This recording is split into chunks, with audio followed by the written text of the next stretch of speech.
Hey there, everyone. Tonight, I've got a story for you. A story about my sweet little brother, who, believe it or not, is a bit of a monster. But don't worry, he's not the terrifying kind. He's the kind that'll tug at your heartstrings and leave you with a lump in your throat. This story was posted on our /TrueOffMyChest, so grab a cozy blanket, settle in, and let me tell you how it all unfolded. It was as if time had twisted itself into a grotesque spiral, bending memories and hopes into something unrecognizable. I, a woman of 28 summers, had long shared the same age as my brother, though we were born mere months apart, an unsettling bond, born of a father who sowed children like seeds across the land. 13 sons and daughters, each bearing the mark of a man who moved through life without looking back. But it was only my brother, my twin in spirit if not in flesh, who held my heart. Our mothers, two women bound by the cruel humor of fate, shared more than a friendship.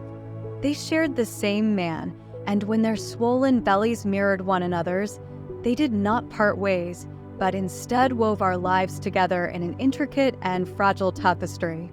My mother, a creature of drink and despair, battled her demons with liquor, while his mother danced on the precipice of even darker addictions. Our homes were havens of chaos, but it was in mine that he often found refuge, huddling with me as the storms outside raged on. I became his protector, his shield, even as a child, when we both should have been the ones protected. And now, as I sit here, staring into the abyss of what he has become, I wonder when the boy I loved slipped away. It was 5 years ago when the darkness truly took him, swallowing him whole. Drugs had tightened their grip around his throat, and I had been the one, still clinging to the hope that I could save him, who kept him tethered to this world. Each month, I would offer him money with a single request, that he come to me, that he allow me to see with my own eyes that he was still alive. It was an agreement steeped in pain, a desperate attempt to stay connected to the brother I loved, even as he slipped further and further away. Then came the woman, his lover, his accomplice in destruction. She was struggling herself, trapped in a cycle not unlike his. We had spoken before, brief conversations over the phone, both of us clinging to the fragile role of caretakers, watching over a man who seemed intent on self-annihilation. She, like me, was caught in the cycle, always fearing that we would find him too late. But the real fear came to fruition 1 month ago. My brother had spiraled into a dangerous place, nearly slipping through the thin veil between life and death. In his panic, he had fled the hospital, only to be swept up by the police, his pockets heavy with the weight of past mistakes and unresolved warrants. It was not his arrest that shook me, for this was the rhythm of his life now. It was what followed. The silence. His lover, the woman who had once been a constant presence, disappeared. No calls, no texts. It was as if she had vanished from the earth. I continued to send money, assuming she had retreated into the shadows like so many others who had tried to escape his gravity.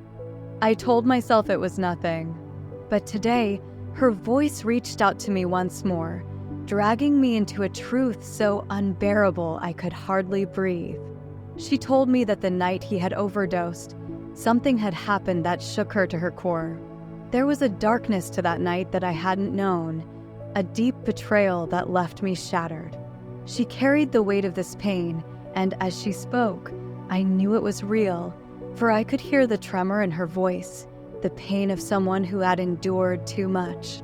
I urged her to seek help, to take the steps necessary to protect herself. But she would not.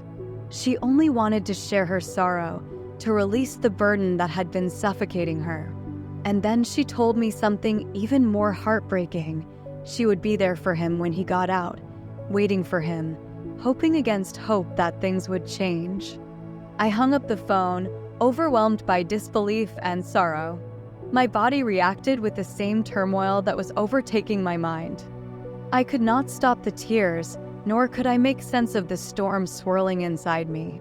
The brother I had once known, the boy who had stood by me through our own traumas, had become someone I no longer recognized.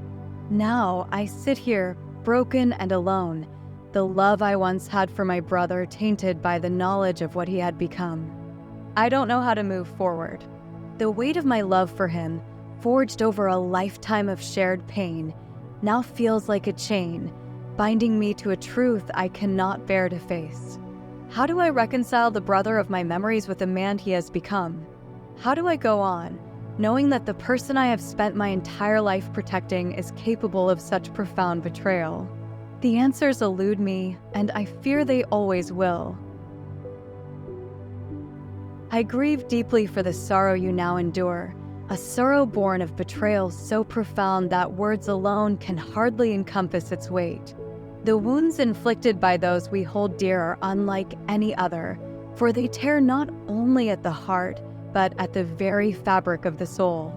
To find oneself standing before the ruins of a bond once so cherished is to feel as though the ground has been swept from beneath your feet, leaving you adrift in an abyss of uncertainty. The man you thought you knew, the brother for whom you have sacrificed so much, has shattered like fragile glass before your very eyes. And now you stand burdened by the unbearable weight of reconciling the love you once knew with the devastating truth of what he has become. It is no small task, for love born in the fires of shared suffering does not easily release its grip, even when the object of that love has betrayed all that once seemed sacred. Yet, amidst the sorrow, I implore you to show compassion not only to him but to yourself, for you too are deserving of gentleness in this most difficult of times. Do not rush to find answers where none may yet be clear, nor feel compelled to shoulder the weight of his transgressions when your own heart has been so deeply wounded. Allow yourself the time and space to grieve, to heal, and to rediscover the strength that resides within you. For though you have long stood as a protector, now is the time to safeguard your own spirit, which, like all things precious, must be tended to with care.